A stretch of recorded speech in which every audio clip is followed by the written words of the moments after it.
Shelley, darling, will you please light these candles for me? Oh, Mary, darling.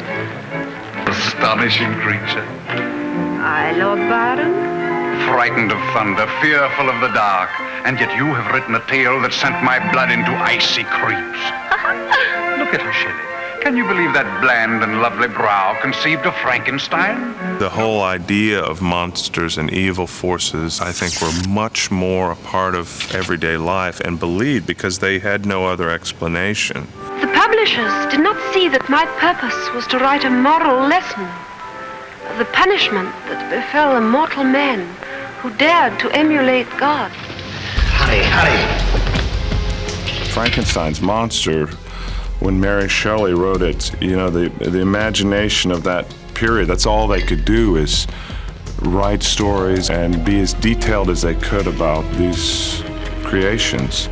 I don't even consider these monster movies. I always say that there are no monsters in these movies, just people with very bad problems. Here's the final touch.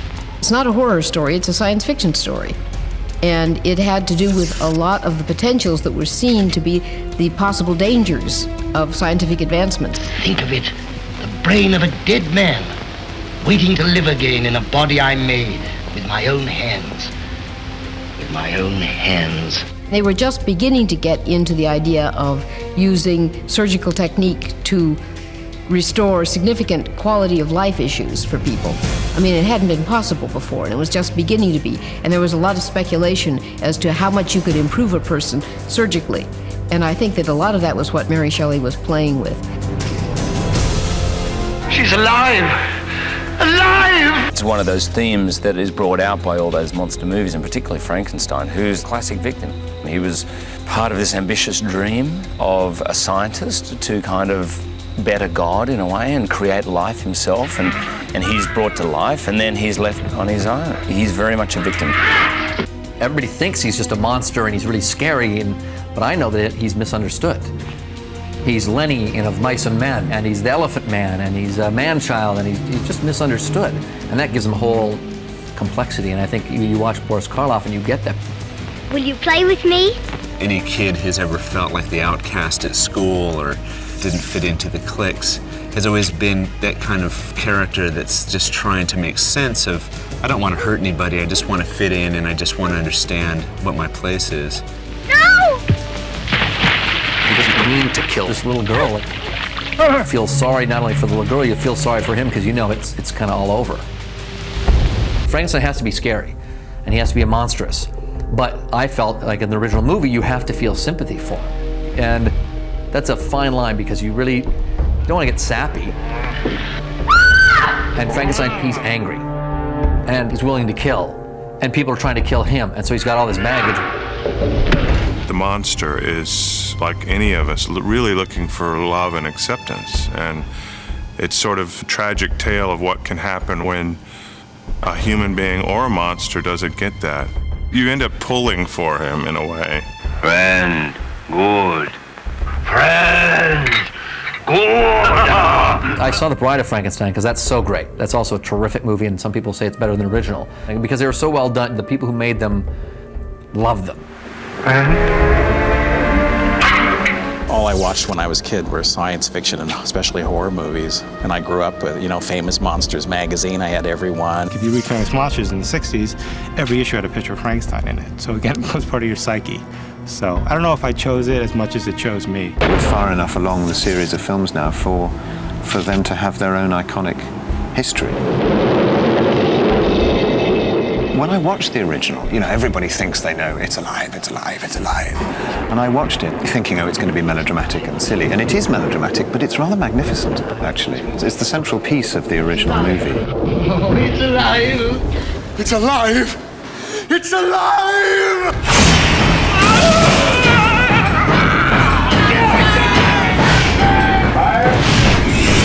There is a kind of relish in seeing a story retold, over the years, and a new generation's perspective on it. Something down here. And a new generation's take on what that would be like.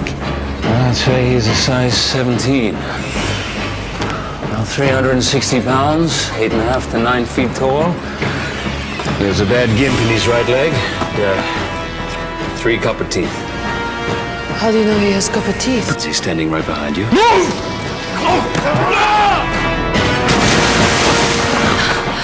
Oh my God! The Frankenstein monster! Monster? Who is the monster here? I have done nothing wrong, and yet you and your kind all wish me dead! When I knew I was going to do it, obviously your mind is going, oh, this is an incredible opportunity. But while doing it, the script and the movie and the storyline are so completely original. Now listen, Carl, whatever you do, that you really feel like you're creating stare at him. Frankenstein's monster for the first time. I'm staring at him. Is that a man? Actually, it's 7 men. Parts of them, anyway. By exposing me, you have condemned me! Me and all of humanity!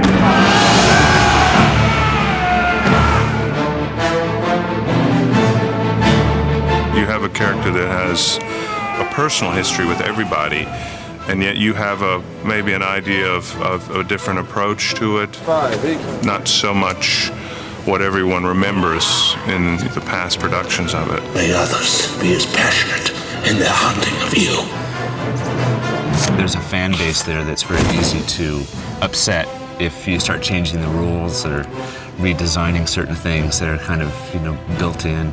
And Stephen is such a huge fan of those original characters that he was always conscious of retaining the original mythology, yet still wanting to show you something different and exciting. Though I walk through the valley of the shadow of death, I shall fear no evil! Frankenstein is such an icon. I said he had to have a flat head, he had to have bolts on his neck, and he had to have the Doc Martens on his feet. And I said, other than that, we were really gonna play with him. We did facial molds, and they had the bust of me. It sort of just developed. Stephen really wanted it to look like Schuler, because Schuler has such a great face. He didn't want a monster or something scary. He wanted a real humanity to the character.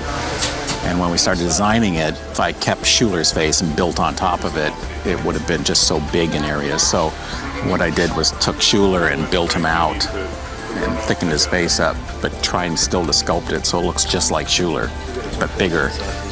The most exciting part is like saying, okay, we have to do a Frankenstein now. It's not just about scars and pieces of skin together and things. Let's do something else.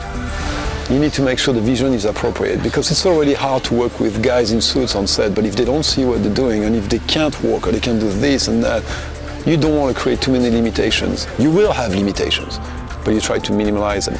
I said, I want something like the Nautilus, to where it's like all old iron. It looks like 1800. It was, but a really beautiful design to it, and rivets. And then Stephen said, yeah, we'll put a little lightning storm going on when we see the top of his head. Like, oh, that's cool. It's like one of those little toys. I have leg extensions that go on at the end, hands that go on separately, and the makeup. It takes 2 of us to apply his face makeup, and then it takes about 3 or 4 people to get him into the suit, and then there's the mechanics. So when he walks on set, there's about 7 or 8 people following him down. I say I feel like Britney Spears, and I have 8 or 9 handlers, so. Want to look up a little bit, look up to the sky. And cut. Deep down, there is some sexy something about him, and I'm so glad that I could bring that out. Frankenstein talks. That's the big difference. And you got Schuler, who did a great job. You did this to me, Mr. Summers! And you will pay! Pay! Somehow.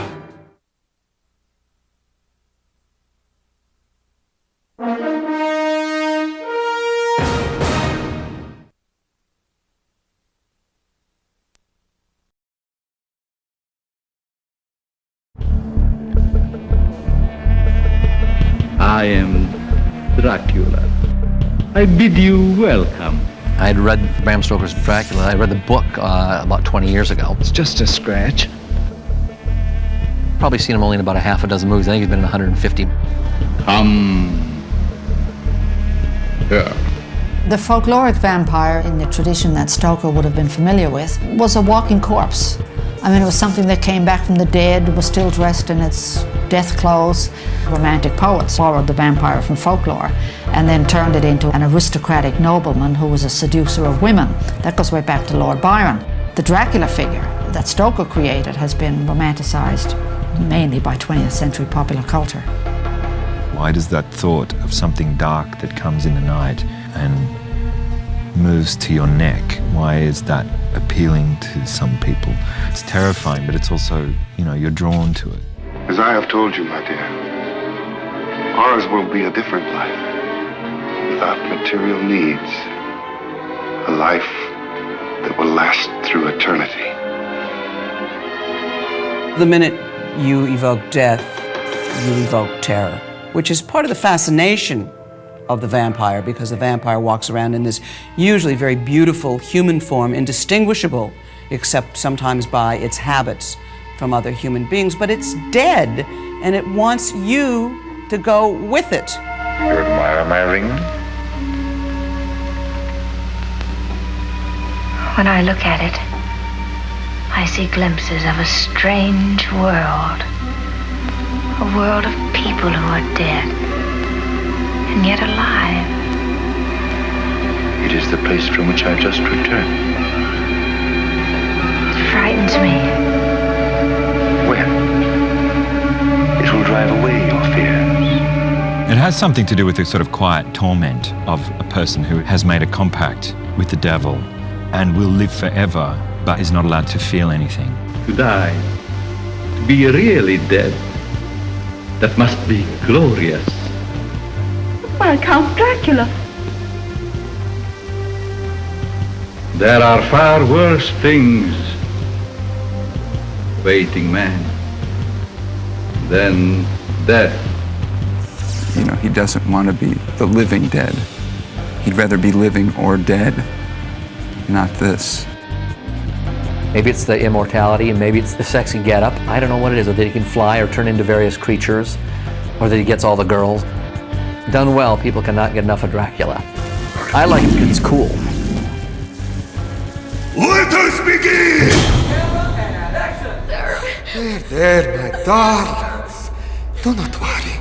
I shall find another bride. What? Do we mean so little to you?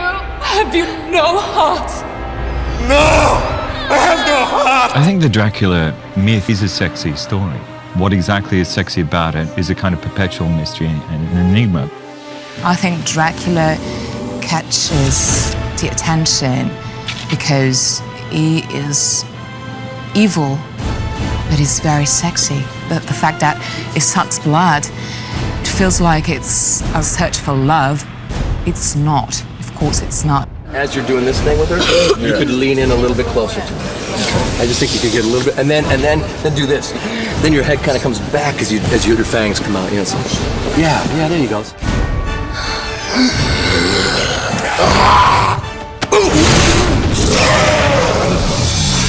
She's kind of like a pompous rock star, but in a really good way. How Richard pulled that off, I don't know. It just feels so period. Now that it is, as you yourself have said, a triumph of science over God! Touch fun of it. That was great. I'd say this is the only time in my career, was with Richard, where what I saw when I was directing it wasn't necessarily what would end up on film. I've never had that. I would be like looking at dailies and going, I don't remember him doing that before. I don't know what it is about him, but he does something sexy and twisted and really cool. Richard was one of those surprising people that just jumped right in and said, I can do it, and did it.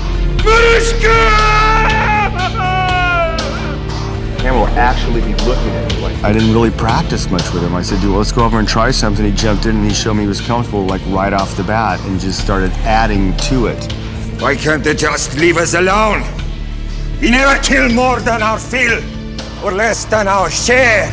I love all that. I love the hanging upside down and walking across the ceiling and all of that. I would get a real buzz out of it. I kind of treat it as if I've paid to do it. And I would probably pay him because I like that sort of stuff. Now, if they had to bury me in a coffin, and or in a really tight space or something, that might be a different story.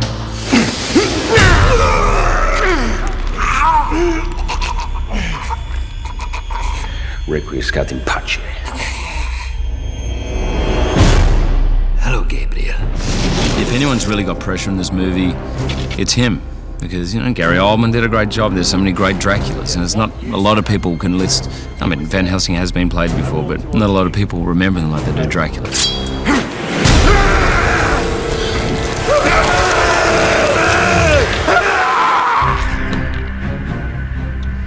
Before you go, allow me to reintroduce myself. I am Count Władysław Dragun. Born 1432.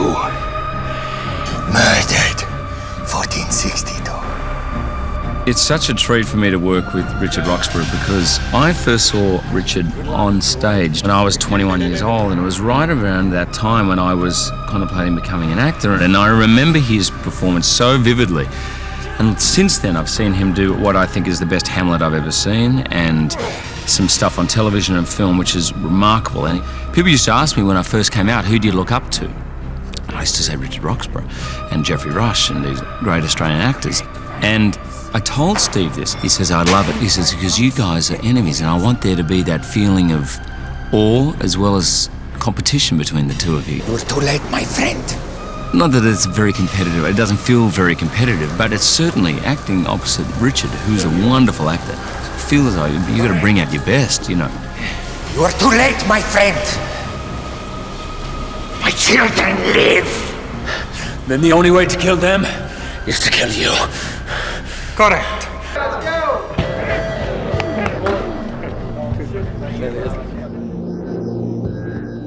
I love the myths and the legends. I had no interest in exploding them, but I had a lot of interest in expanding them. I love these characters, and I love some of their iconography, the way they look.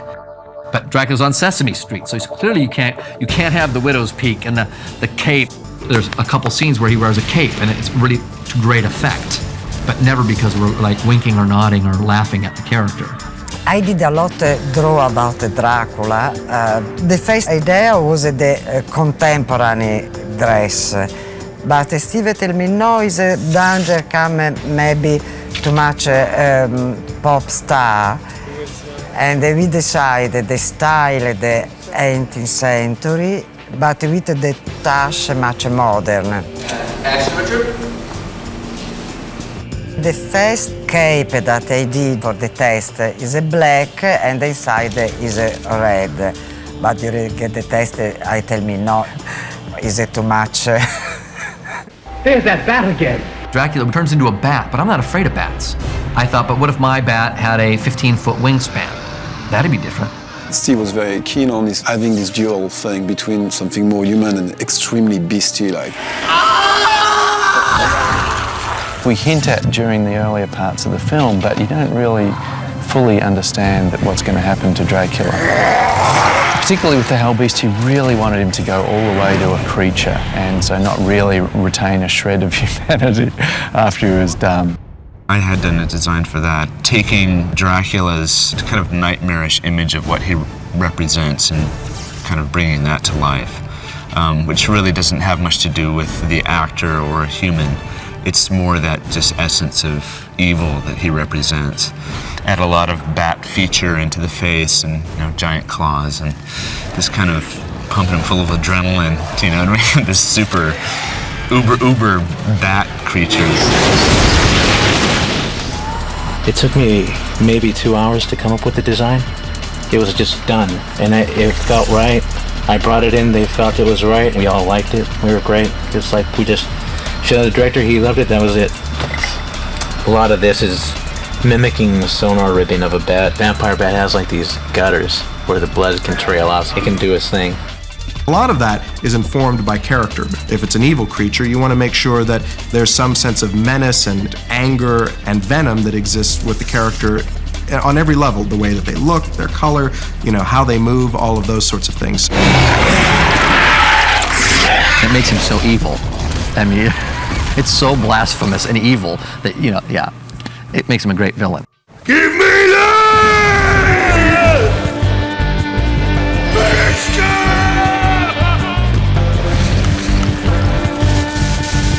I put a lot of effort in the writing of the script and writing of that character, and then I happened to get Richard. And it's funny, my wife saw a couple of Richard's scenes cut together, and the next day I heard her on the phone to one of her friends, and she said, "You're just not gonna believe this guy's playing Dracula." Helsing! Starting off, I kind of had the least interest in Dracula because I thought, oh God, it's been done so many times and done brilliantly several times. And how do you top that? And especially when it's not called Dracula. And so Richard had his work cut out for him. Richard has no fear. And he took it, and the proof is in the pudding. He did a great job as Dracula. And beg the devil that this time they stay alive.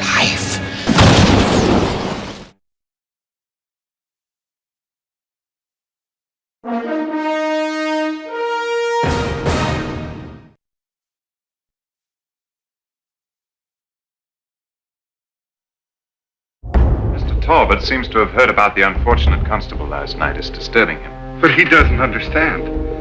There's a curse upon me. See that scar?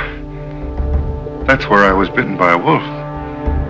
Only it wasn't a real wolf, it was a man. A werewolf. I killed him. Now I change into a wolf at night when the moon is full. Can't tell me that's a dog. You are quite right.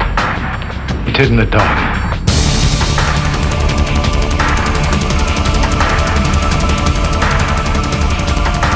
I know a man who has the power to help you. No one can help me. The werewolf is a really great character. I think most people think, oh, he's a guy turns into a werewolf and kills people, and I suddenly realize, oh, the werewolf is more like a drug addict or an alcoholic where, during the day he's just fine. He could be your brother, your uncle, your dad. He's really a good guy, but at night his demons come out. On the one hand, you're thinking, they gotta kill this guy. On the other hand, you're saying, oh, when they do, I'm gonna be really sad. I killed Bela. I killed Richardson. If I stay around here much longer, you can't tell who's gonna be next. The werewolf tradition is the animal or lower half of human nature. The predator, the dark side, what Jung calls the shadow. And that's the animal nature that we try to control. It's the nature of the beast within.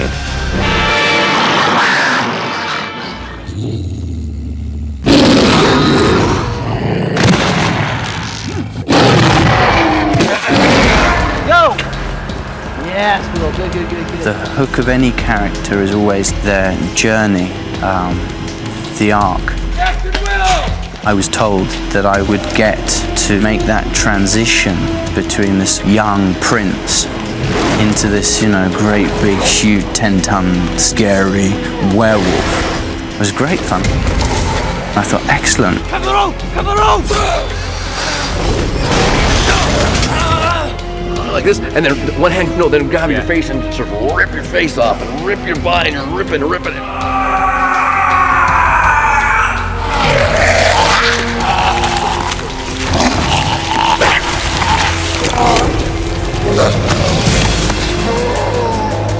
We've seen so many times guys growing hair, turning into wolves. I said, we can't do that. The growing hair thing, no matter which way you do it, stop motion or CG, it's just been done down.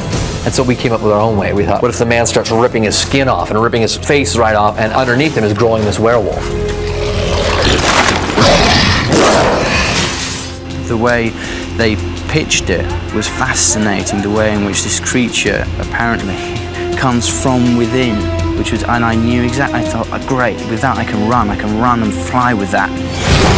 Action! Will Kemp came in, when we were casting in London, he came in kind of off the street, and he just blew us away. He was like, his performance was great, and on top of that, when we asked him to turn into a werewolf, he was contorting all over the place. No, wait, I only have a moment. But don't kill me. No, listen, I know Dracula's secret. It wasn't until later we found out that he's a ballet dancer. He's done Swan Lake. I'm like, oh, that makes sense now. His body will do all these extraordinary things, and very much uses it in his acting, and is a sweetheart. Whenever you try to reinvent something so well known, you always try to at the same time give it justice and learn as much as you can about when it was created and why. Anna! But you know, I only do half this part and the rest of it is really ILM.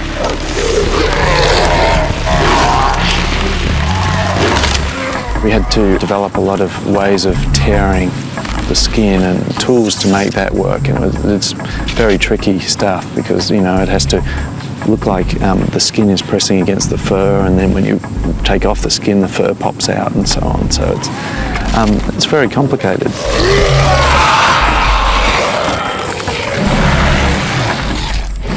One of the challenges with the Van Helsing project is things like the werewolves, where you have seen them in other movies, but you know, so how do you come up with a different twist? And now it's one of those things where we've sold the director on this, so we have to figure out how to do it. So we take a look at some R&D of ripping up cloth material, trying to figure out how do we determine where it splits, do we simulate that, do we define it? You know, we've got to have some flexibility because we know once we're into the shot, Stephen's going to want to split in different areas. And he's going to transform in different phases. His face may start transforming first in terms of shape, and then his hands are going to rip out. And, you know, so we have to have that flexibility built in. That's the well, it looks amazing. The artwork's just phenomenal. So did they show you any of the wolf stuff or anything? Nothing yet. We just arrived. Oh, okay. We're gonna head over to our department next. Okay. Oh, okay. They've got tons of concepts. They've got tons of concept. Oh, yeah. We actually have been building you in CG, both as a digital double and werewolf. And the other wow. So.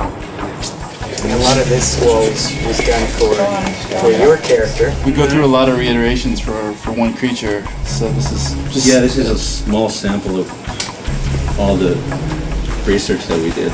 We love to look at nature. It always has to come back and kind of be real.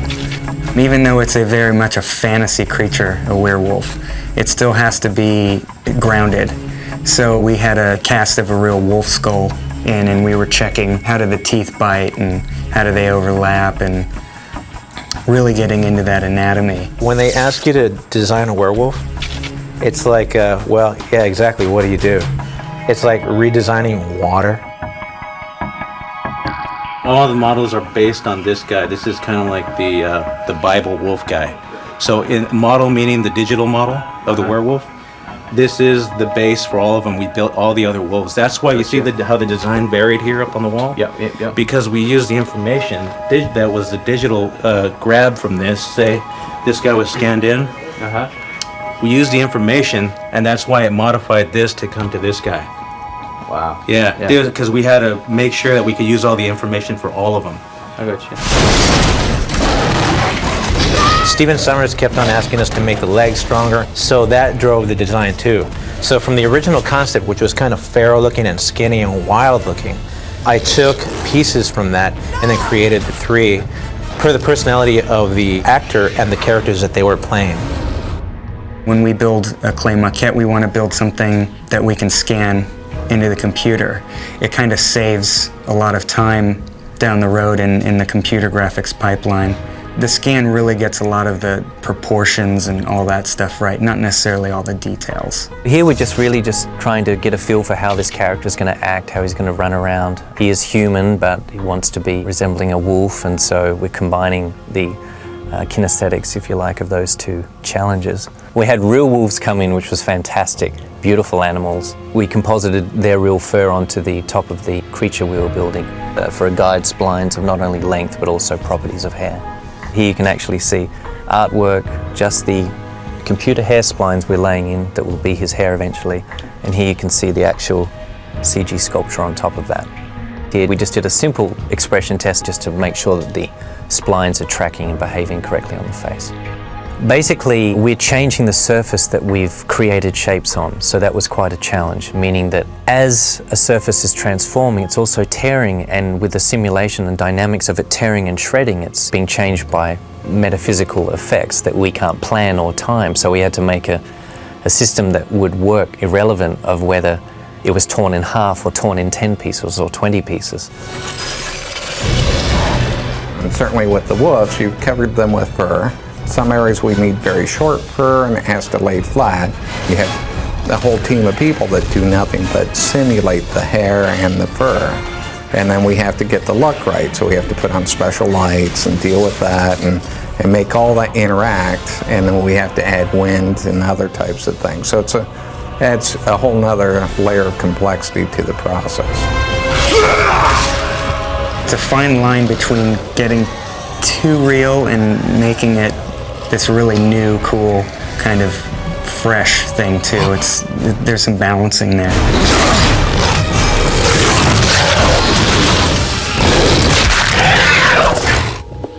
And then the other thing we put in, like this, bullet here and all those types of things. Good, move on. All right, we'll go ahead and just refine it and put it out to film. Yep. Great. Time to go. Thank you. Typically, we would transmit 2 to 3 times a week. Close-up shot, that reads and that Like every other day, we would put together a list after dailies and say, okay, these are the 10 shots that we want to review with Stephen, and we'd transmit those and we'd discuss them. He'd say, okay, can you make the wolf do this? Can you make that a little bit darker or whatever? So it was a very good communication process. Is this placement working better for Let's you? see in the cut. Here, let me go back.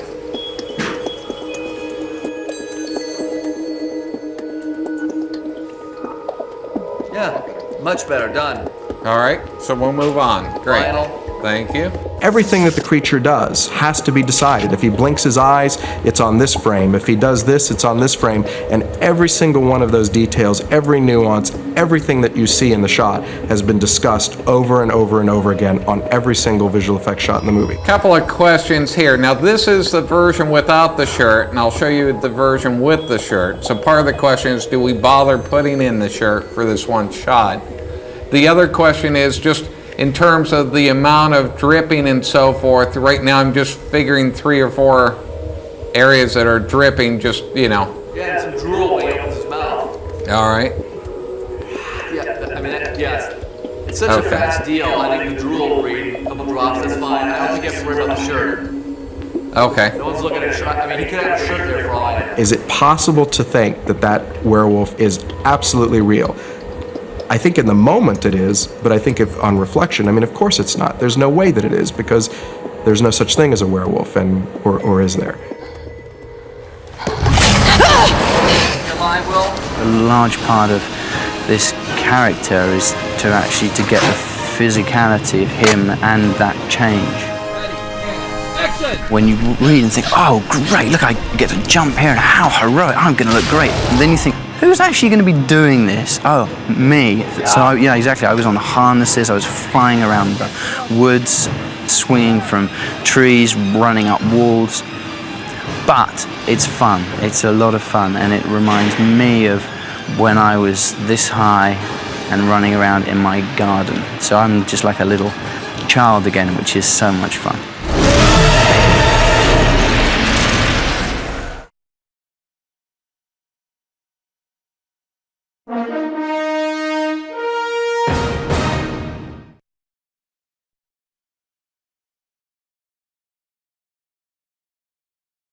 Castle Dracula? Yes, that's where I'm going. We people of the mountains believe at the castle there are vampires. Dracula and his wives, they take the form of wolves and bats. They leave their coffins at night and they feed on the blood of the living.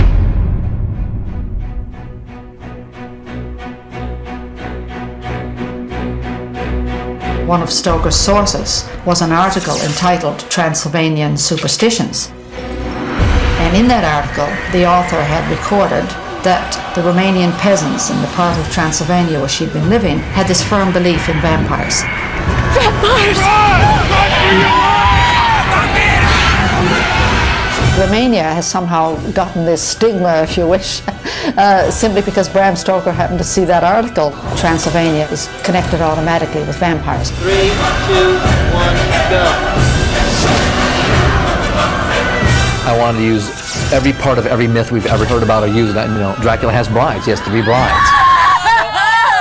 And I thought, oh, that's really cool. You, turn around. Let me see your faces. In a number of folklores, there was, in some villages, a person who was sort of assigned to be the chief vampire hunter. Gentlemen, you will now be disarmed. You can try. To find one leading actress who's gorgeous and a great actress, that's a big enough coup. But then to find 3 more? It's really, really good to be a monster in a monsters movie. Hello, Anna.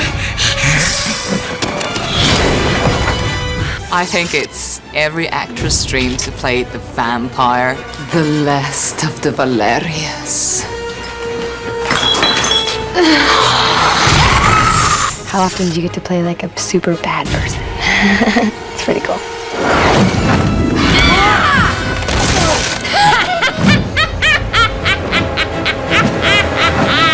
Elena and Sylvie and Josie are all, different and wonderful. And together they make, quite a visual statement. And what's nice is that she's not just wearing a pretty dress and fainting, she definitely gets her hands dirty.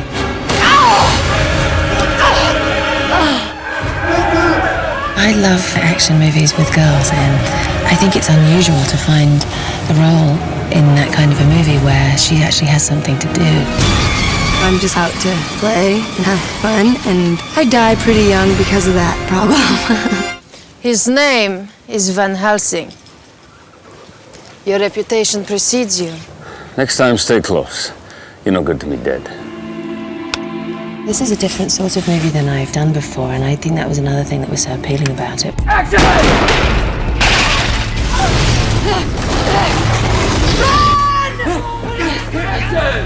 It's much more broad than I'm used to, but there's plenty for an actress to play in it. I mean, she's lost her entire family, her brother's turned into a werewolf, and, Action!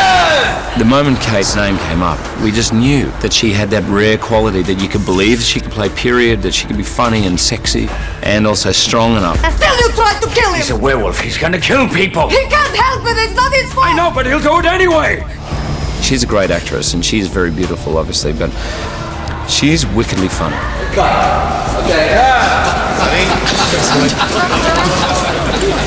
All her other siblings are brothers, and they're all older than her. So there's a great quality where she knows how to mix it with the boys. She has to be a good match for Van Helsing, but at the same time, you want to have a romance between these two characters, so she can't be simply a hard, badass character. There has to be a softer side to her, and we found the perfect actress to play this role in Kate Beckinsale. Everybody inside!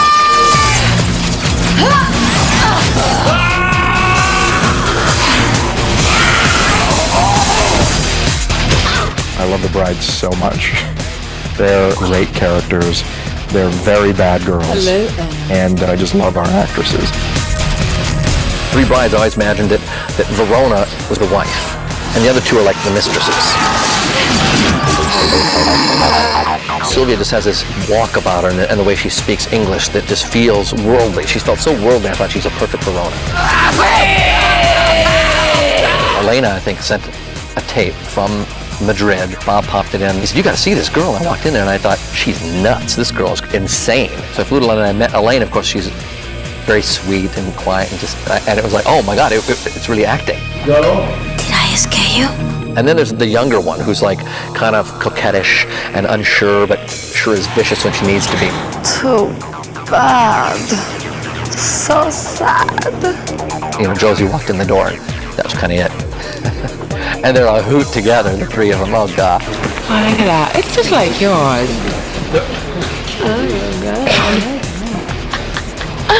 Oh, well, okay. We really like it. Yeah. I had a lot of fun with my brides. Elena from Spain, Sylvia from Italy, and Josie from here, so I shall find another bride. they bring their own totally different energies to these roles. Please! Say you will not try again. My heart could not bear the sorrow if we fail again.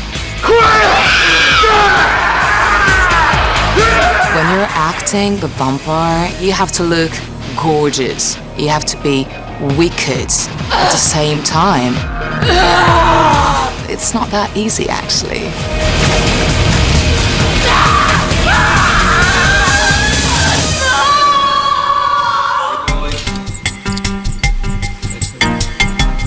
Give me just a little smile, like right before you want to kill someone.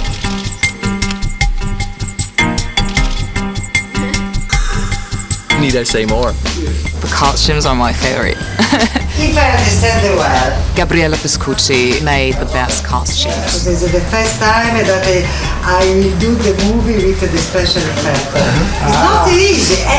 It's really. Steve tell me that likes the light color, and we decide one pink, violet, one yellow and a little bit green, and the other is only gold and yellow. The costumes were just fantastic. We'll look at this. We'll look at this and see. Hot?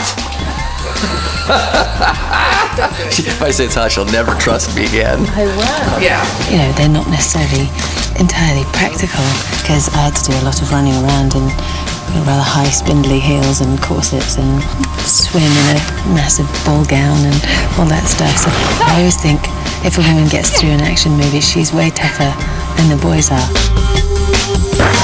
Anna is a heroine but sexy, strong women. She can to be free from the period. Go ahead, grab it. Oh, you go ahead and grab it.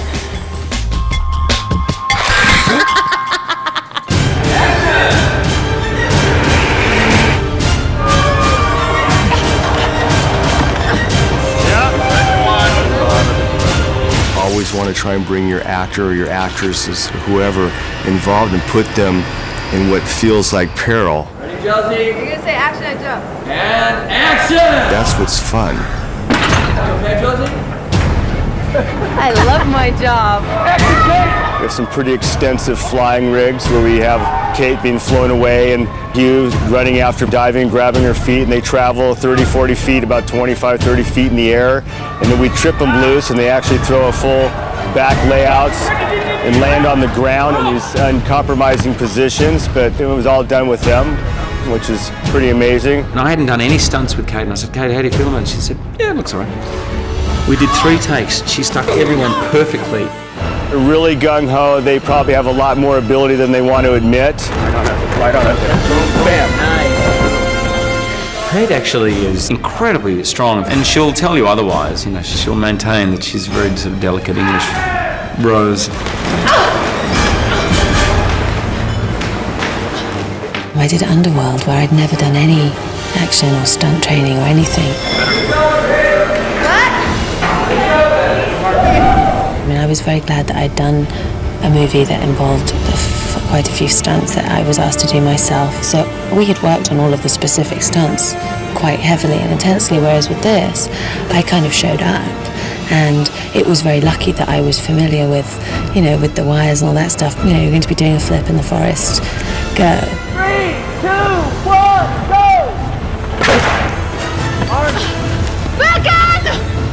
She runs great, she swings great, she fights, she's been upside down, she does flips, she does it all. I did run for 7 months without stopping. Yeah, in heels.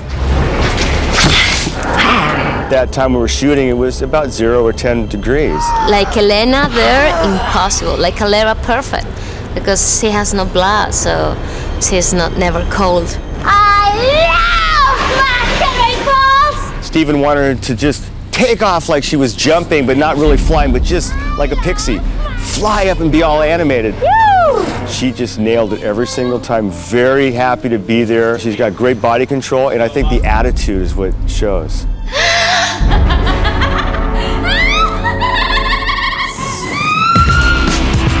Mariska, kill the stranger. Love to. It was almost a year of designing for the brides. What was difficult was getting something that's a balance between a monster and something kind of beautiful. So it's like wicked but beautiful and nasty but beautiful. And then just getting the look. Are they naked? Are they not naked? That was a lot of iterations. Do you like to fly? And he came up with this idea of what they call a hybrid bride. What the hybrid bride is, it's effectively combining the best of makeup effects and the best of computer graphics to come up with a hybrid that looks and acts as a total real character. A little bit. You're right.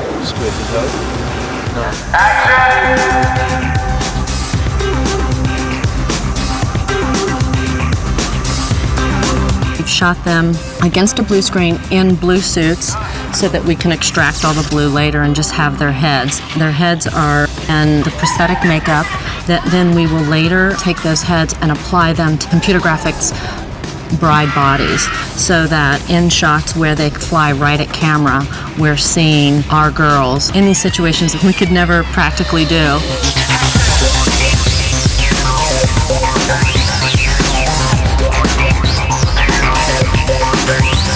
Those girls, they are such troopers. I'm sure they will change their contracts from now on. I told them, look, from now on, if you see that you have to be on a blue screen stage, you double your fee. Now!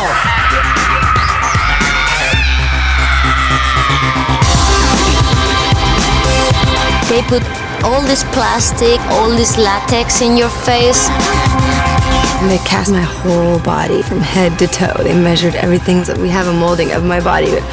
That was 6 months ago, so I was 24. So I'm stuck at 24 for the rest of my life somewhere. Makeup is like 1 hour, and the special effects is like 1 hour and a half, so it's not too much. We have to wear prosthetics on our face in order to cover our eyebrows, because when we transform into a horrible creature, we have no eyebrows, and it looks weird. We enjoy ourselves doing the vampire things and flying and being so jealous and with the nails and the fangs and these long wigs, and it's great. This is really cool to have character makeup, you know, instead of just pretty makeup. It's like you're a vampire. It's really cool. Action! It took a long time to put all of us together, but eventually he made the perfect cast. If I'd thought it was going to be tricky, I would have probably panicked. It was when the day was over, I was like, oh, God, glad that went okay. That could have been a disaster. Find Vulcan's gun! It has to be the silver bullets!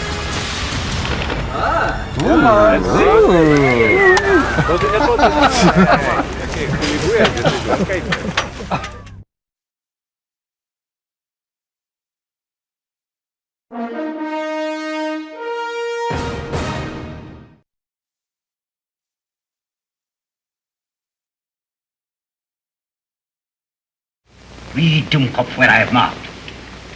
Deinde, cum extractum vespertilionis sanguini nixtum est, sanguis puniceo colore amisso lacteus fit.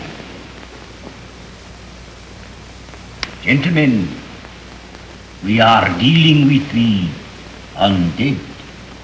Mas, Arauto. Yes, Nosferatu. The undead. The vampire.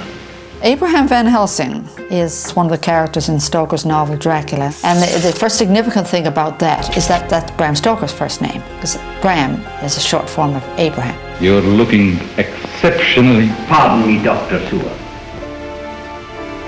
But I think Miss Mina should go to her room at once. Professor Van Helsing, I don't believe it's as important as you seem to think it is. Excuse me, Count Dracula, Professor Van Helsing. I think Stoker had a soft spot in his heart for Van Helsing. The very fact that here's an author, creates a character, gives that character his own first name, I think that's significant. He obviously thinks of that character as the central character or the most heroic character in the novel. Your will is strong, Van Helsing. Indeed. Van Helsing is one of those classic movie archetypes. He's not always a nice guy.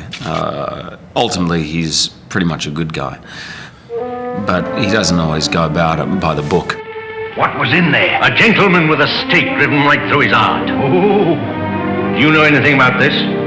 Yes, I did it. Who is he in there? His name was Count Dracula. How long has he been dead? About 500 years. He was the original vampire hunter. And so I thought, oh, that's a good way to start. He'll be my hero.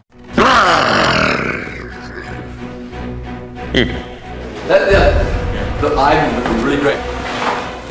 Ready, and action! You'll be hard to digest. I'd hate to be such a nuisance.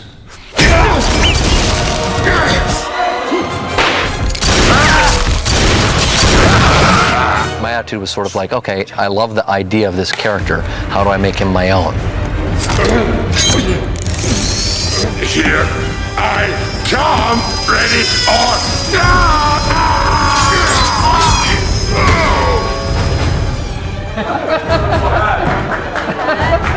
I thought, well, what if I caught him at the beginning of his career, if you will? Made him younger, hipper, different. A hero who takes on the classic big monsters.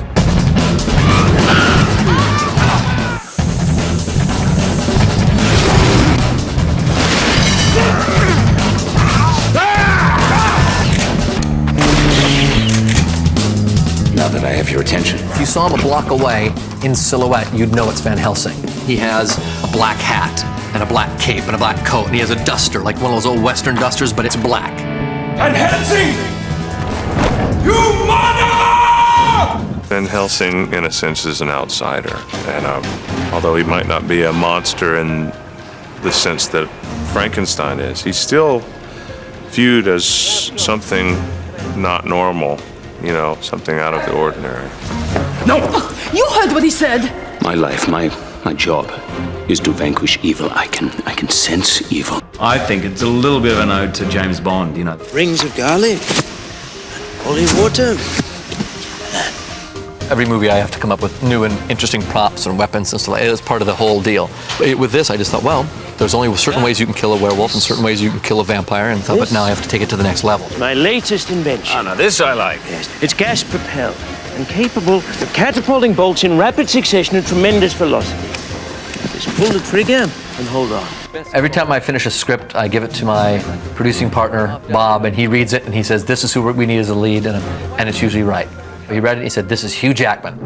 Cardinal has ordered you to keep me alive. For as long as possible. We came to one name, and really one name only, and that was Hugh Jackman. Why is it so important to kill this Dracula anyway? Because he's the son of the devil. Oh, I mean besides that. Because if we kill him, anything bitten by him or created by him will also die. He embodies everything that the character is about. He's dashing, he's strong, he is handsome, he's capable of kicking ass. Back off, pal. Girls want to be with him, guys want to be like him. He really is the only person that we ever thought about. You all right? Now that we've made the movie, it's hard to differentiate between the way I wrote Van Helsing as a writer and the way I see it now with Hugh Jackman. Werewolf! You know, it's like, it's kind of all about Hugh now, in a really good way. Whatever you put your hand, you take it away, just kind of spin towards it. This camera's eventually going to be here. I love the fun. There's something very solid about Hugh. You immediately trust him and like him. So if you want to save your family, you need to stay alive until Dracula is killed. And who will kill them if not me? Who will show courage if not me? If you go out there alone, you'll be outmanned in opposition, and you can't see in the dark. He's somebody that you totally believe would be enduringly around saving the day. In the morning, we will hunt him. Together.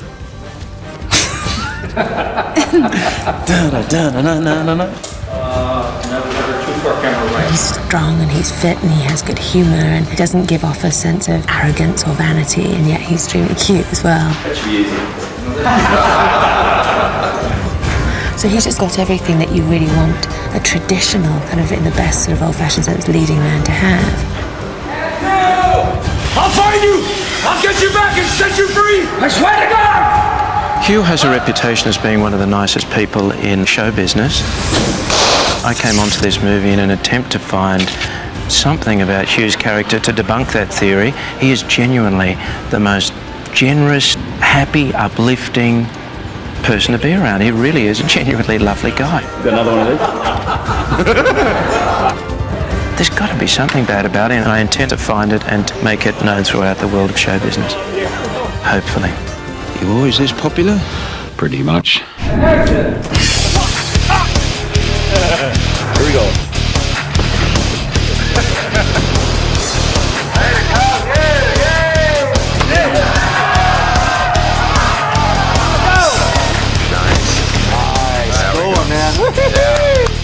Very good, everybody. That was nice. I flew up to Vancouver and visited him on X-Men and talked to him and asked him what he's been doing, how he feels about the wire work, basic things. Try to find out where he excels and where his weak points may be.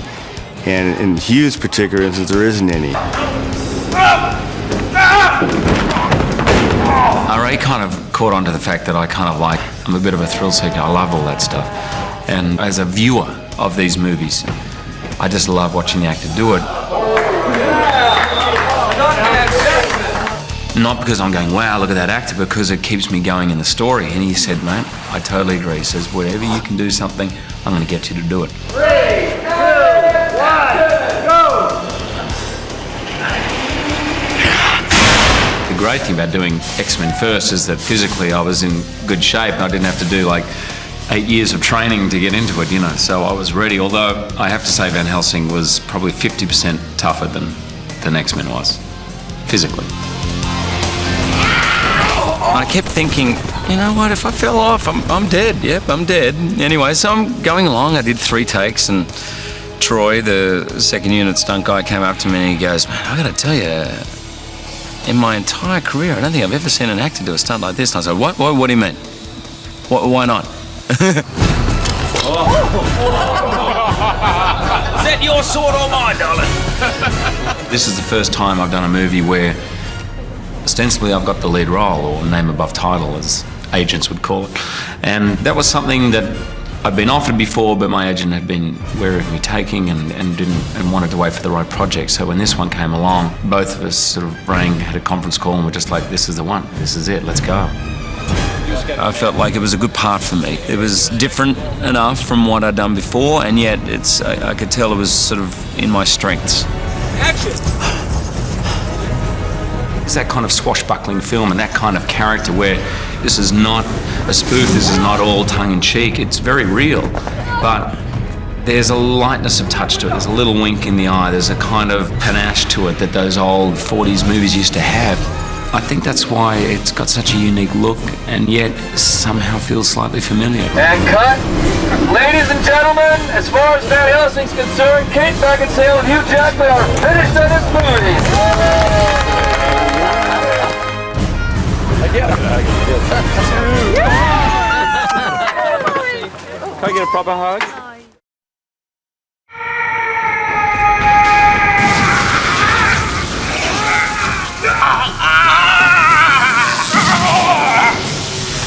Give me life!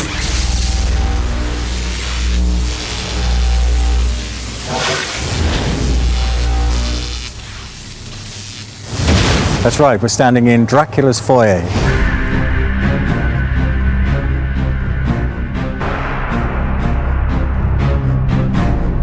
The entrance hall to his castle, which is obviously an integral part of the movie. He's built several interiors of his castle. We've got the antidote room, we've got the Dracula's coffin room, we've got Dracula's laboratory, we've got one of the rooftops where some of the action takes place. So all in all, we've got 8 or 9 parts of Dracula's castle. And this is the biggest one, which is why we're outside, because it wouldn't fit on any of the stages.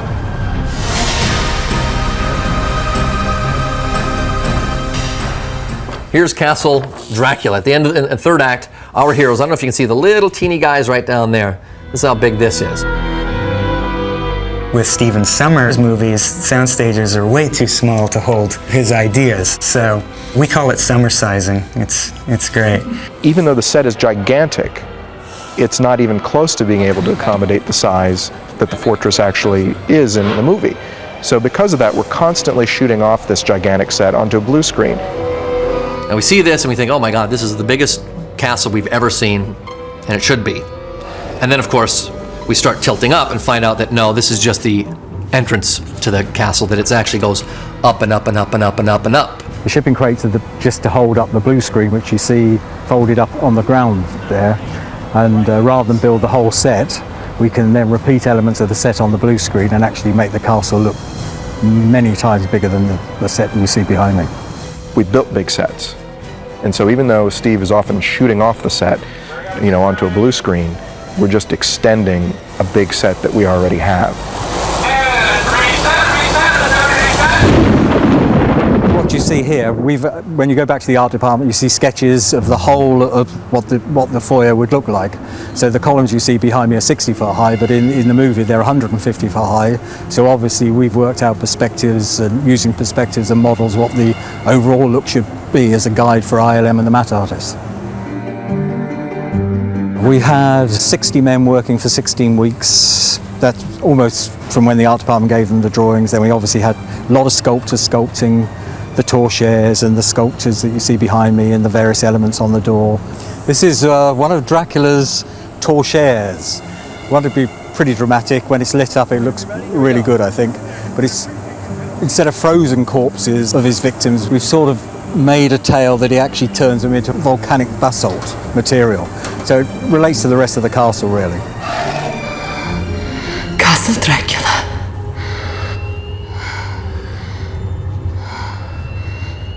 We'll get a two-dimensional drawing or painting, an artwork, and from that we'll build this, which is a maquette. And this will give us the rough dimensions, so that way we're not building the actual model and then run into problems later. This way, quickly we can see what the model's going to look like, and then we scale this up for the actual model. What an actual physical model or a miniature will give you that maybe CG won't is that you just get that real effect of light hitting a surface. Coming up with the design for this castle, we tried to stay as close to the artwork as possible. There were certain areas that are called hero areas where the camera is going to be closer to the model. We've got our lab tower over here. Lots of story happens inside that guy. There's a big battle between Van Helsing Wolf and the Hell Beast, and it's where we have all of our lightning strikes going and zapping all of our pygmies into life. Right here, what we've done is added those tiny grain of wheat lamps.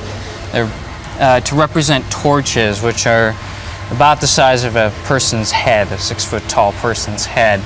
And from camera, this is fairly deep in the back corner of the model, but if you have that little point of light, it kind of helps you establish, oh, there's something back there, but it's really far away.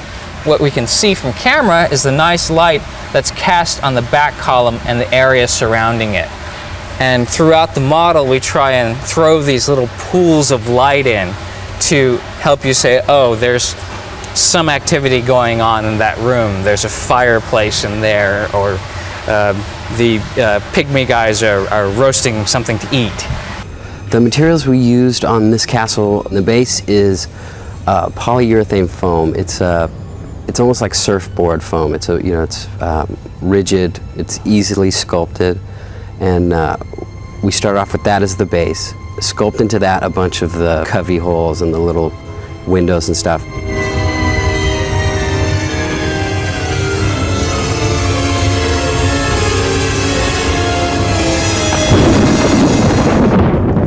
So this tower here is our antidote tower. The whole idea is that this tower is kind of the oldest of the bunch. Down here on the bottom, you get the sense that it's been carved right out of the rock, kind of a Cappadocia quality.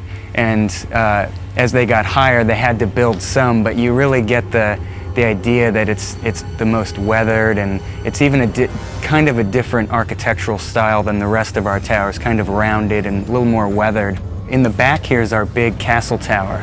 It's basically just our big tower. We don't have much in a way of a story to go there. It's just a nice backdrop for a lot of the shots that take place on the bridge in front of it. The bridge that connects these two towers, our antidote tower and lab tower, was designed from from blueprints from a full-size set that they used in LA. This is actually the bridge, part of the bridge that links the two towers. So behind me is one tower, and then in front of me will be another tower in the movie. It doesn't exist in reality. I imagine it was a suspension bridge, about 600 feet long. So we've created about a third of it. Well, we're 16 feet off the ground here. The background is 60 odd feet high, and we have various cutaway bits of sets, so the bridge looks much taller from the ground when you see it. In reality, when you see the movie, it's supposed to be 500-600 feet up off the mountainside.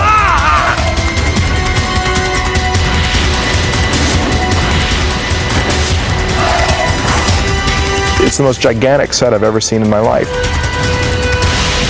The model makers have such an easy time with throwing in details, and you know, it just really feels like you're making a big movie when you make one too. It's just fun. This is my 4th or 5th movie with Alan Cameron, and he's always just keeps topping himself. Not only every movie, but every set. Like on this one, it's just unbelievable.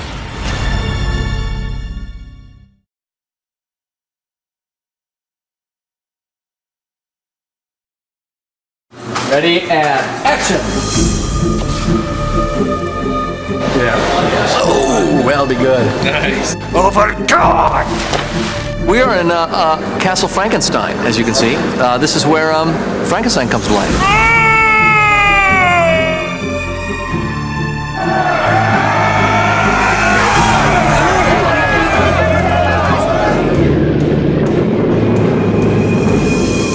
All the peasants are crashing across the bridge and trying to break into Castle Frankenstein. And there's Victor Frankenstein. He's just awakened the monster, and there's lightning and thunder and rain. Frankenstein's lab is a classic piece of design. Everybody thinks they know what it's going to look like. You do have a sense of being a part of a history, you know, not a literary history, A little bedtime reading. cinematic history, but in the sense that you're not recreating something, but you're creating it new, and that's very exciting. It's not hard to just sit back and enjoy the ride. It's a really pleasant surprise when it exceeds your expectations. And Stephen's so excited as well. I think he would have shot in there all week if he could. I want you to be so close to the lens that this man starts to cry. When you hear him start to whimper, then you've come probably a little too close. But until then, he loved every shot, which is it's a real pleasure to work with somebody who's, you know, like a boy with a very, very huge, wonderful train set. yeah, I love the original Frankenstein. What I love most about it is actually the atmosphere and the production design. It just has this great gothic feel, and it's not dirty and it's not cheap. There's just some sort of really wonderful romantic gothic feel they had that really, it draws me into the movie. It's so iconographic, the whole shot, and Victor Frankenstein turning around and screaming. It's alive! It's alive! It's alive! When you arrive on a set that big and you know, you're a bit nervous because it's your first morning. I mean, I'm coming on set thinking, okay, this is LA, there's a crew of 150. I've never done this before. I'm not scared at all. But then when the size of the thing and the fact that there are these great kind of buzzing things in the background and lots of whirling dynamos. Like sometimes some gothic things, it takes me out of a movie. It just seems so cold and or dirty and almost scary. Whereas Frankenstein, there's something really warm about the movie. I know it's a monster movie and it's scary and it's gothic, but there's something really wondrous about the production design and all the atmosphere. In fact, I had both my production designer and cinematographer come in and we watched the movies together, and I said, boy, I want that much atmosphere. We wanted to try and recreate the mood of the old black and white movies, and the sets are designed with those in mind. We wanted it to be quite realistic, but to push the realism. My basic job is always finding everything that fills up the space. In this case, incredible turn-of-the-century Dr. Frankenstein equipment and cadavers and mummified skeletons. The lab was by far my favorite set to do. We have found kind of scary-looking forceps and hypodermic needles and many beautiful books. We've had things shipped from Croatia and Germany and Spain and most of the South American countries. I arrived a week ago and went onto the set, and I was literally astounded. I mean, my jaw hit the floor. I think it's quite unusual nowadays to have production design of this caliber.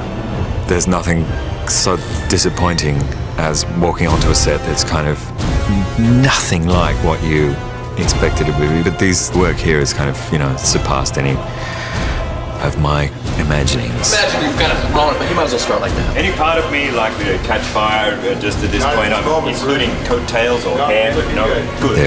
They're obviously colossal and, you know, details kind of extraordinary. It absolutely helps. I mean, it helps enormously.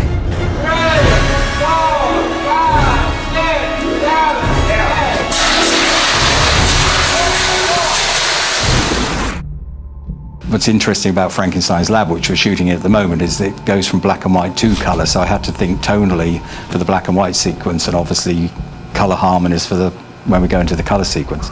So it made it slightly more complex design process, but also much more interesting.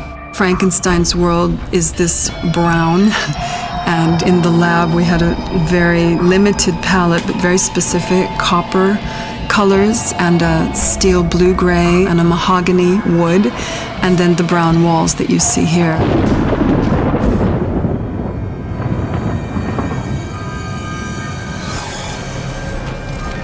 What is this place? Castle Frankenstein.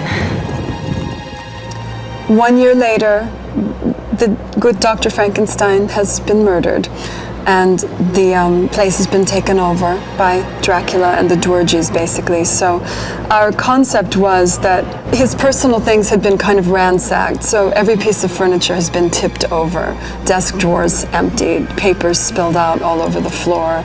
Anything that they needed or used, they've taken, but quite a few things, because they're not a doctor or a scientist, they didn't know what they were, so they were left intact or just kind of looked at and tossed on the floor. So the concept was just ransacked. This movie is all about taking people to a whole nother world.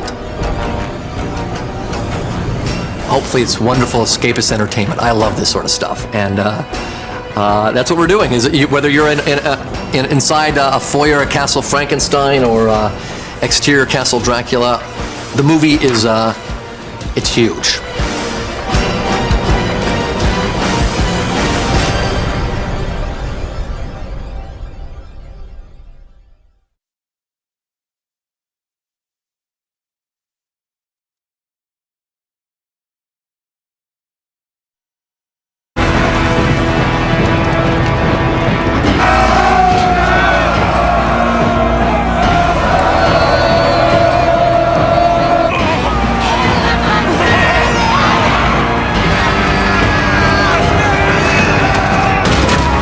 This is a shot for the early part of Van Helsing, and basically our model crew has spent weeks and weeks making this beautiful windmill miniature, and tonight we get to burn it to the ground.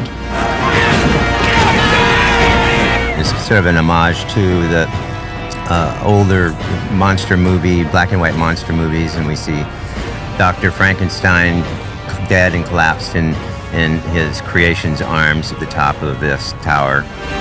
I was directing a play, and I took a day off rehearsals and said, guys, I can't be with you on Friday. I have to go to Prague to do a scene on top of a burning windmill in the arms of the Frankenstein monster. I was never nervous because you have the, I was nervous. So at 3 o'clock in the morning, at -6, there I am, dead, in the arms of my creation, on top of this burning windmill.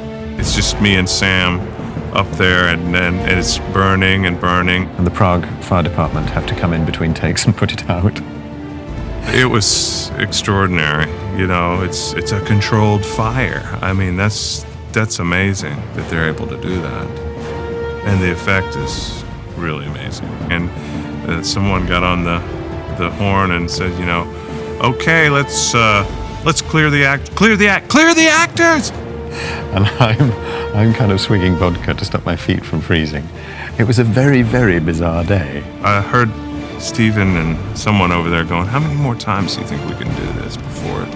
No, I'm kidding. Another round of applause for Schuler and Sam, folks. How about that?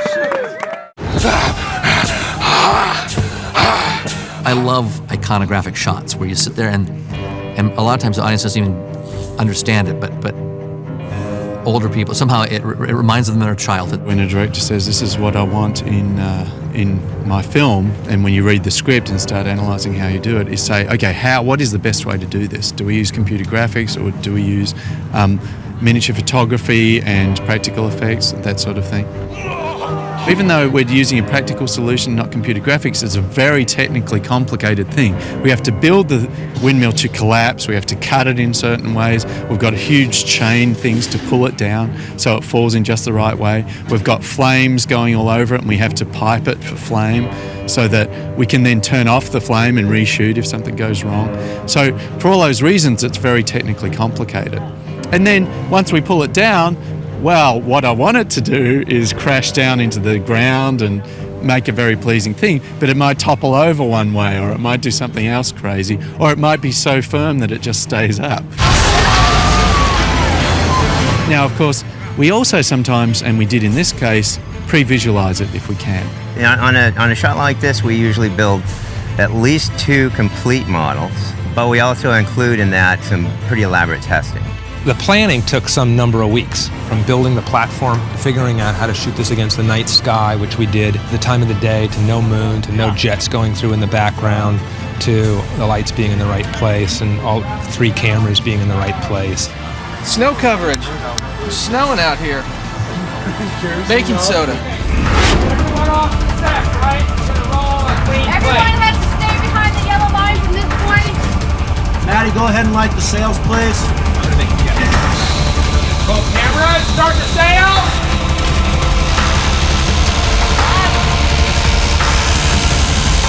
Action! Planet! Planet down! Now!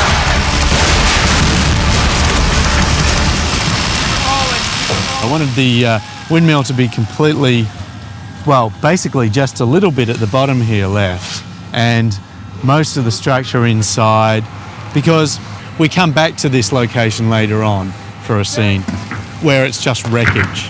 So during the collapse, a couple of the, we make little false weak knees and that sort of thing so that the support structure splinters, and that didn't completely happen during the collapse, unfortunately. Something got jammed into something else. So as a result, we didn't get quite the complete level of destruction that I wanted.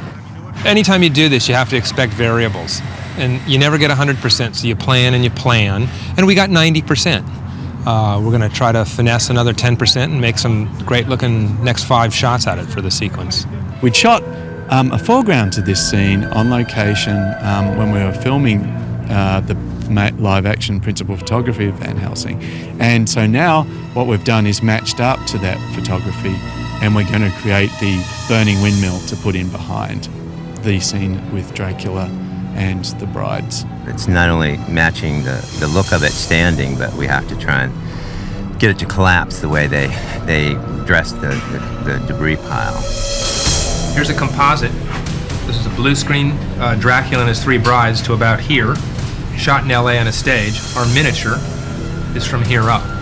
So we had our match move department match the move that was done in LA a few months ago, plugged it into our Cooper system motion control system. We shoot this at high speed, around 60 frames a second, and that's what we'll end up with. And that's our work tonight. So hopefully what we'll end up with is, something that tells the same story, but it breaks it a little differently into the sequence of shots.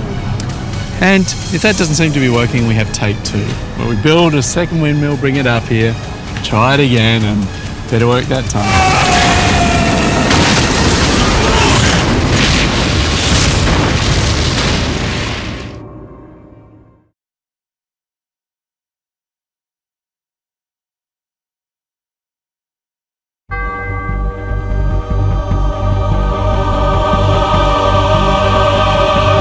There's a lot of pretty big sets being built in the Czech Republic. One of the bigger ones is the Transylvanian village, which we've got about 20 houses and a church. Alan Cameron, our production designer, built this wonderful village, which we like to affectionately call Transylvania Town.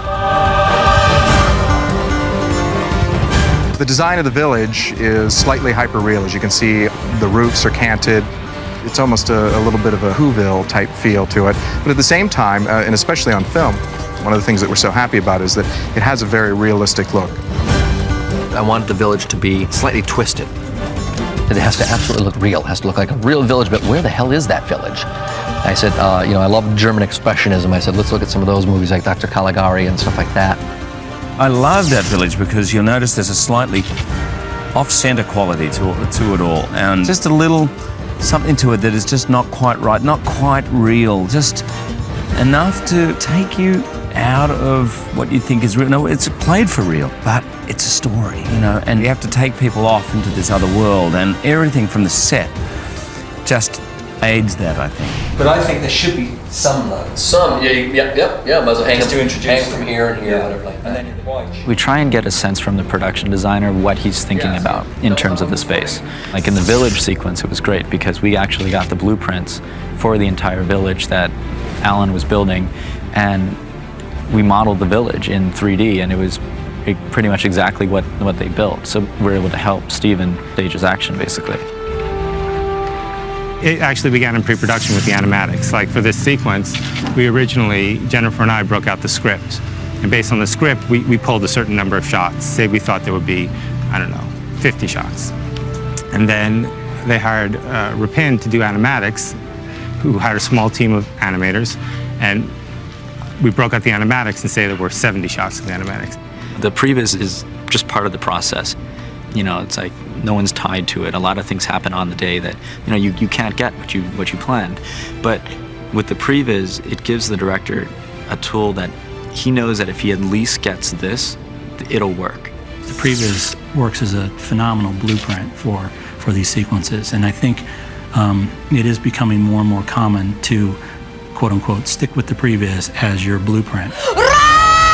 That's where visual effects is very tricky because every frame and every shot impacts you, both financially, creatively, schedule-wise. So it's unique. The department's very unique in that regard.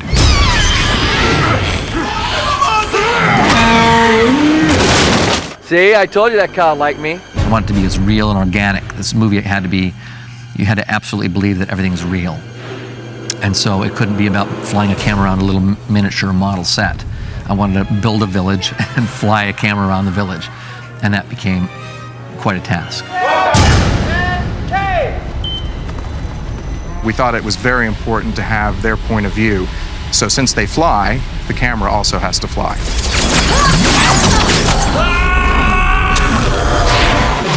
It was really an amazing set, and it was fantastic to shoot there. And they built the biggest rig that's ever been built, a wire rig. It was the length of 2 football fields long, and the width of the football field.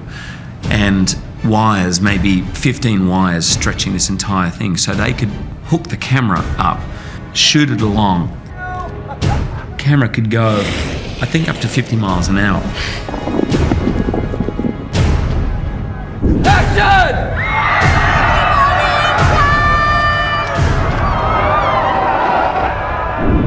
The cable cam is driven by motion control software. It's driven by Cooper, so we can get the X, Y, and Z coordinates from it.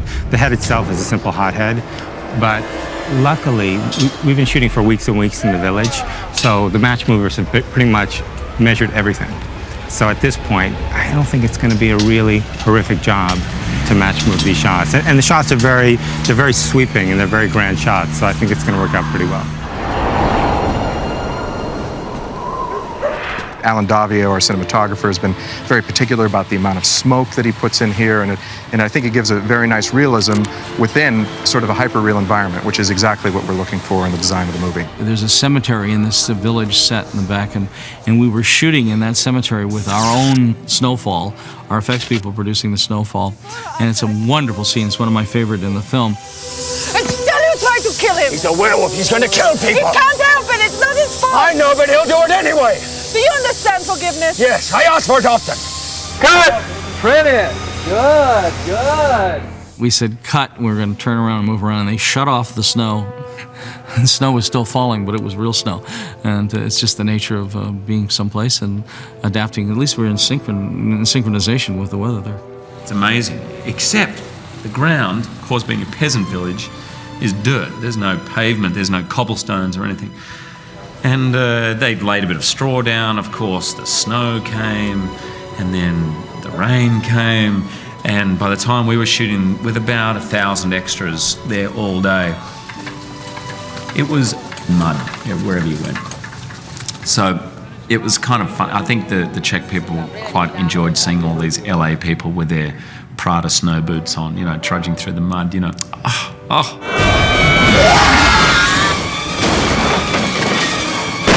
As the brides fly through some of the buildings, so we actually do physical effects where you see the roofs of the building explode. And then once the visual effects are added, the brides fly through the building and it all looks like they really blew those roofs out.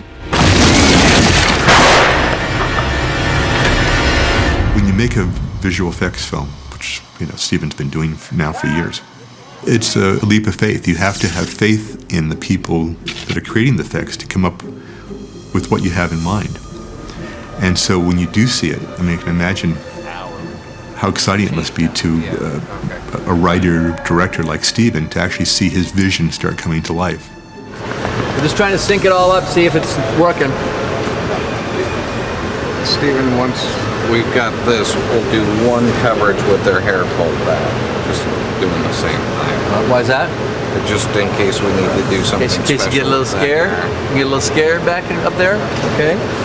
Just want to give you the option. In case this is you. Sid Dutton and his people have painted an entire cyc, a 360 view of the mountains and a separate view of the clouds and things. This is a plate right here that they shot over in Prague in their village set. And obviously the day that they're shooting, it's a totally overcast sky.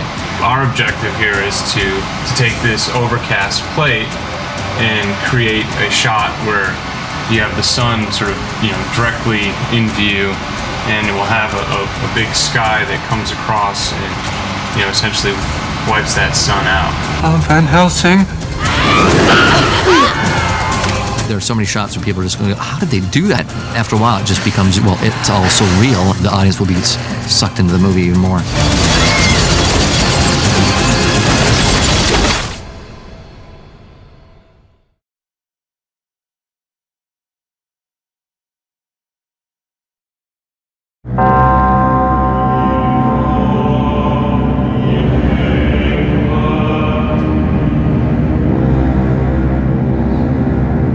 This set really creates the atmosphere of the movie. This particular part takes place under Rome. You have Van Helsing and the Cardinal in the confessional introducing the scene, and then the Cardinal pulls a lever and the back of the confessional rises and you see this tunnel with these mysterious stairs going away from you. We bring our guys from the confessional down these stairs, so again it's quite a tight shot, a tunnel, a sort of enclosed claustrophobic space, and then as the camera tracks with them, we then open up into this enormous space which is the Vatican Armory. We are the last defense against evil, an evil that the rest of mankind has no idea even exists. Van Helsing works for a secret society, which is made up of all the world's religions. It needed to be a place big enough to fit all the monks and priests and rabbis. The stage is 150 feet by 100 feet, and we filled it wall to wall, so that's basically the size of the set. But we've doubled the length of it. At the far end of the set is a large mirror, which is about 70 feet by 30 foot tall, and I've designed the set on a slight arc, a slight radius, so that it looks like a whole semicircle when it's reflected in the mirror. We're trying to create 3 different laboratories underneath the Vatican. We have this science one, the mechanical one, and then the weapons one, where we see swords being forged, machine guns being tested. It's sort of like this underground force of people working away building these weapons for this kind of secret war that's going on. You bring Mr. Hyde back, or did you kill him? You killed him, didn't you? That's why they get so annoyed. This is where Van Helsing meets Carl. Oh, right. Getting there. Carl is the person who gives him all the weaponry, and instruction on how to handle vampires. He's a funny little character who has spent, I think, most of his life in a strange place underneath the Vatican in Rome. He's a man who invents the most extraordinary inventions for people. His workbench, and this is where he creates a kind of nitroglycerin. Oh, sorry! He gives him all these weapons, and the most amazing is this brand new crossbow. Just pull the trigger and hold on. By far his heaviest and most awkward weapon, but that's kind of like, I would say it's like a machine gun of crossbows. Steve kept going, oh, come on, God, we're going to send you to the gym, Jackman, you know, you can't even pick up the crossbow. Well, the damn thing was 45 pounds. This is brilliant, man. That's a break. It's extraordinary. Where did you test it? On the ranch? Yeah. Wow. I shot a few dogs with it. Incredible. Probably his coolest weapon would be the Chojo blades. This would be Van Helsing's knife, which is kind of like a flying frisbee of blades that he could charge up, aim, and fire, and you know, just does serious damage. He gives me crucifixes and rings of garlic and silver stakes that shoot up, you know, sort of like a flick knife version of a silver stake. All the props in Van Helsing are a lot larger than you would think they would be, and that stake was probably, you know, 16 inches long and heavy.